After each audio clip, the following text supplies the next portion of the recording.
Anthony Saint-Léger est avec nous pour un œil sur les médias. Bonsoir Anthony. Bonsoir Aude, bonsoir à tous.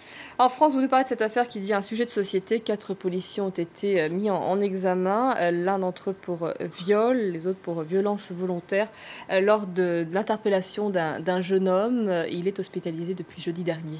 C'est une affaire qui a suscité une vague d'indignation tant dans l'opinion publique que chez les hommes politiques. François Hollande s'est rendu au chevet de Théo, c'est son nom.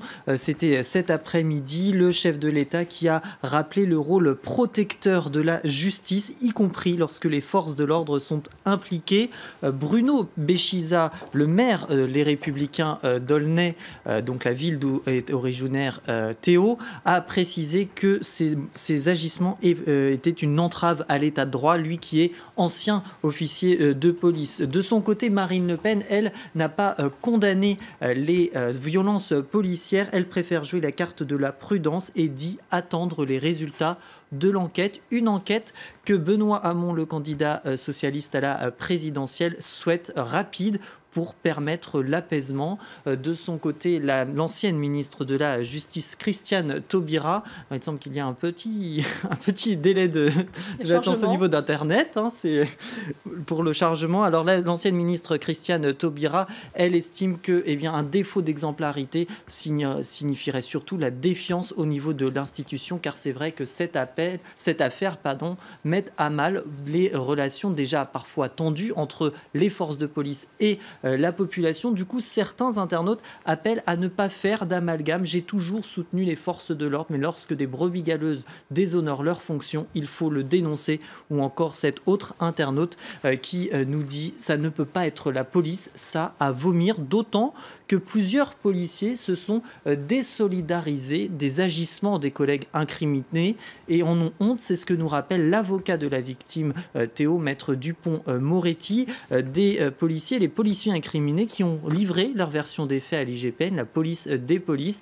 Une version complètement différente de celle de Théo. L'un des avocats plaide par exemple le caractère accidentel du geste. Alors, il y a eu beaucoup de soutien, je le disais, beaucoup d'indignation, beaucoup de soutien avec ce hashtag, notamment Justice pour Théo, qui a fleuri ces derniers jours, à la fois pour dénoncer les violences policières, mais aussi pour exprimer le soutien vis-à-vis de Théo. Il y a eu des anonymes comme celui-ci, ils ont été très nombreux, mais également des célébrités. On a cette réaction de l'artiste, du comédien Omar Sy, du chanteur aussi Soprano, ou même du footballeur Benjamin Mendy. Beaucoup de réactions, beaucoup de soutien. Une cagnotte a même été mise en ligne pour aider la famille de Théo. Et puis, face à toute cette affaire qui prend beaucoup d'ampleur, on le sait, cette nuit, pour la 3e fois consécutive, des heurts ont eu lieu. Des rassemblements aussi ont été organisés. Et face à cela, les 2 sœurs de Théo, elles appellent au calme, à la patience et aussi à faire confiance en la justice.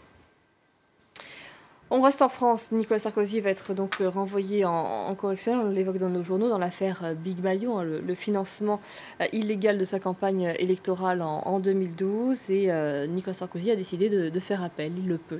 Oui, c'est une solution rendue possible par un fait assez inédit, puisque seul un des juges qui instruisent l'affaire a signé ce renvoi. Du coup, chez les Républicains, on voit ça comme un règlement de compte. C'est l'avis de Valérie Debord, la porte-parole, qui estime que le juge tournaire en question mène une vendetta. C'est un anti-sarkozyste convaincu pour elle. De son côté, le député Éric Ciotti estime que c'est la faute du pouvoir et des médias, tout comme pour l'affaire Pénélope Fillon. D'ailleurs, selon lui, c'est une manœuvre pour discréditer l'opposition. Et certains sarkozystes convaincus, c'est le cas de ce militant, estiment même qu'il y a un cabinet noir qui veut abattre la droite en ressortant Big Maillot. Alors, il faut dire que c'est vrai, on le sait, on en parle suffisamment dans nos journaux, le temps n'est pas au beau fixe pour les Républicains, notamment avec l'affaire Pénélope Fillon.